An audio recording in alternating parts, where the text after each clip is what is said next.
అయింది. పెద్ద పాపకి 1 ఇయర్ ఉన్న కాడి నుంచి డైలీ జ్యూస్ పట్టడం అయితే నాకు అలవాటండి. ఇప్పుడు చిన్న పాపకు కూడా నేను ఎప్పటి నుంచో స్టార్ట్ చేశానన్నమాట. ఆల్రెడీ 1 ఇయర్ వచ్చేసింది కదా, పాపకు 9 మంత్ ఉన్నప్పటి నుంచే నేనైతే జ్యూస్ అయితే స్టార్ట్ చేశానండి. డైలీ కూడా ఆఫ్టర్నూన్ టైంలో ఈ జ్యూస్ అయితే చేసేసి పెడతానన్నమాట. పాత జ్యూసర్ ఇరిగిపోయి 1 మంత్ అయితే అవుతుందండి. మళ్ళీ ఇంకా నార్మల్ గా హ్యాండ్ జ్యూసర్ తో చేస్తున్నాను. దాంతో ఒక 5 పండ్లు చేసినా సరే అస్సలు జ్యూస్ రావట్లేదు అనమాట. అట్లీస్ట్ చిన్న గ్లాసులంతా కూడా రావట్లేదు.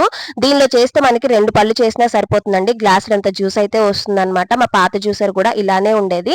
అత్తే వాళ్ళు దాన్ని 15 ఇయర్స్ నుంచి అయితే యూస్ చేస్తున్నారనమాట. ఒక 1 మంత్ బ్యాక్ అయితే ఇరిగిపోయింది. నేను అందుకే మళ్ళీ ఇలా డైలీ వేస్ట్ అయిపోతుంది, జ్యూస్ కూడా చాలా తక్కువ వస్తుంది అనేసి మళ్ళీ జ్యూసర్ అయితే తీసుకున్నానండి. ఇది వచ్చేసి 500 అయితే పడింది అనమాట. క్వాలిటీ చాలా బాగుంటుంది.